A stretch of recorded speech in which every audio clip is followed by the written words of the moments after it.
ഇന്ന് തന്നെ ഡൗൺലോഡ് ചെയ്യൂ. കാണൂ നിങ്ങളുടെ ഫേവറേറ്റ് ഷോസ്.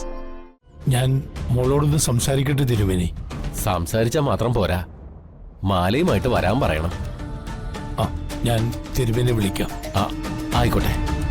ആ, എന്റെ ജീവൻ രക്ഷിക്കാൻ ഞാൻ പറഞ്ഞില്ലല്ലോ. അതിനെന്തിനാ താൻ ചൂടാവുന്നേ? ഇത് ഞാൻ സ്വപ്നം കണ്ടതല്ലേടോ മണ്ട. ലോക മണ്ഡലം സ്വപ്നമായിട്ട് കണ്ടതും പോരാ, അതിന് കിരണെ ഉൾപ്പെടുത്തി അത് വന്ന് എന്നോട് പറഞ്ഞിരിക്കുന്നു. പിന്നെ ഞാനൊരു കാര്യം പറയട്ടെ. എന്താ? ആ കിരൺ ചേട്ടൻ എന്ന് പറയുന്ന ആൾ അത്ര ഡീസന്റ് ആണെന്നൊന്നും എനിക്ക് തോന്നുന്നില്ല. ആര് പറഞ്ഞു? പുള്ളി ഒരു പാവ. ഇന്നലെ ഞങ്ങൾ ഒരുപാട് സംസാരിച്ചതല്ലേ. ഇവിടെ അതിന്റെ ഇടയ്ക്ക് അവനുമായിട്ട് കുറെ സംസാരിച്ചെന്നോ?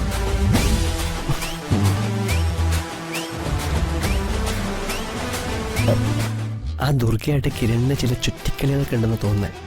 ഹേ, അത് തനിക്ക് തോന്നുന്നതാ. അവര് നല്ല ഫ്രണ്ട്സാ. എന്തോ എനിക്കങ്ങ് ഇഷ്ടപ്പെടുന്നില്ല. താൻ ഇഷ്ടപ്പെടണ്ട. അയാളെ ഇഷ്ടപ്പെടാനേ വേറെ ആൾക്കാരുണ്ട്.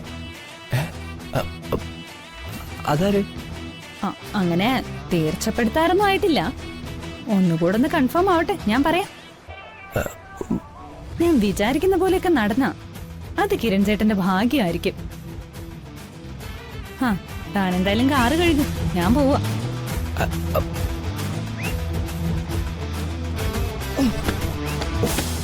അവളുടെ ഒരു കിരൺ ചേട്ടൻ.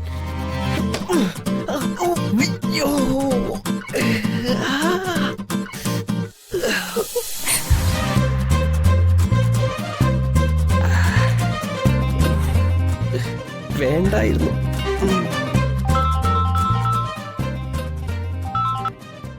ഹലോ ഹലോ, ഒരു ഇൻഫർമേഷൻ ഉണ്ട്.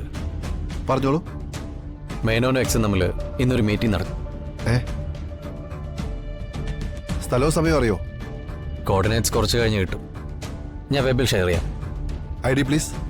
ഡാർക്ക് വെബിലാണ്. ഞാൻ പറയുന്നത് നോട്ട് ചെയ്തോളൂ. ഓക്കെ.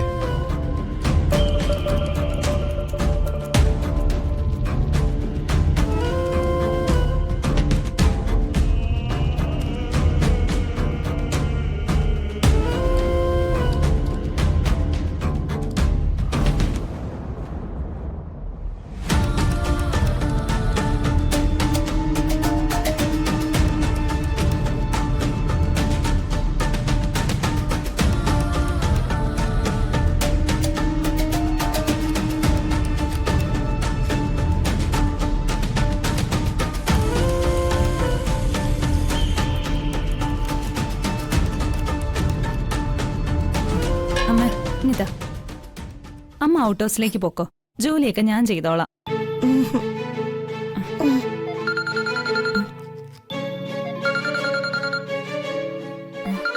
ദുർഗയാ, എന്റെ ജോലിയൊക്കെ തീർത്തിട്ട് ഞാൻ തിരിച്ചു വിളിച്ചോളാം.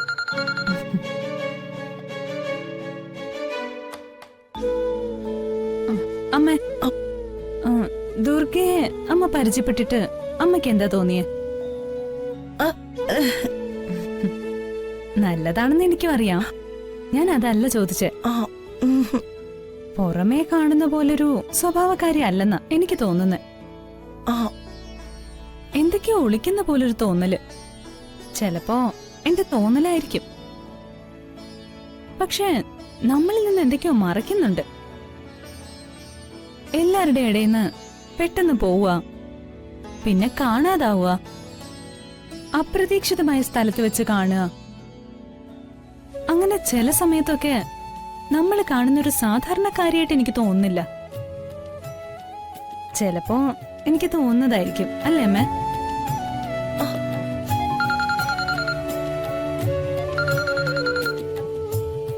ദുർഗ തന്നെയാ.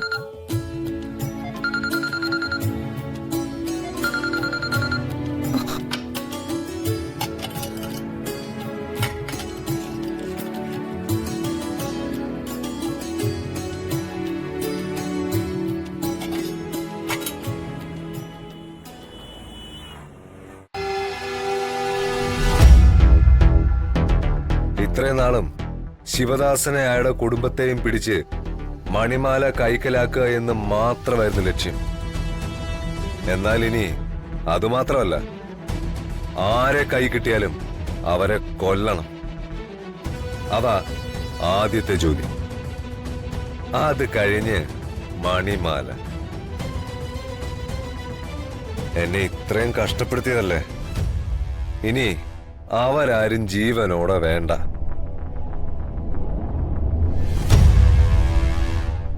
വരുന്ന പൗർണമി ദിവസം രാത്രിയാണ് അത് നടത്തിയെടുക്കേണ്ടത്.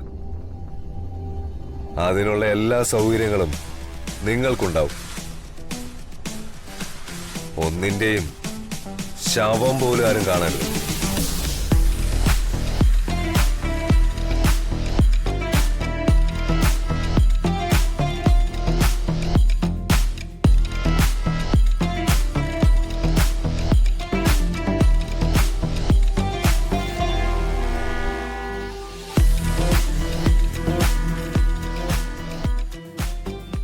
ദേവി മഹാമായി, എന്നോട് പൊറുക്കണേ. എന്റെ മകളിപ്പോ നരിയുടെ കസ്റ്റഡിയില. അവളെ തിരിച്ചു കിട്ടാൻ വേണ്ടി മാത്രം ഞാൻ ആ ശിവദാസനോട് കള്ളം പറയാ. പൊറുക്കണേ ദേവി.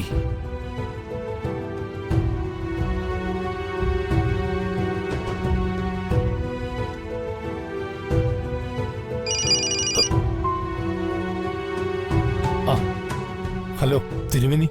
ശിവദാസ, ഞാനൊരു വിവരം പറയാനാ വിളിച്ചതേ. പറ. വരുന്ന വെള്ളിയാഴ്ച പൗർണമിയാ. കഴിഞ്ഞ പൗർണമി നാളിൽ മണിമാല തിരികെ ദേവീ സന്നിധിയിൽ വെക്കേണ്ടതായിരുന്നു. അത് സാധിച്ചില്ല. ഇനിയും വൈകിയാൽ ദേവീ കോപം ഉണ്ടാവും.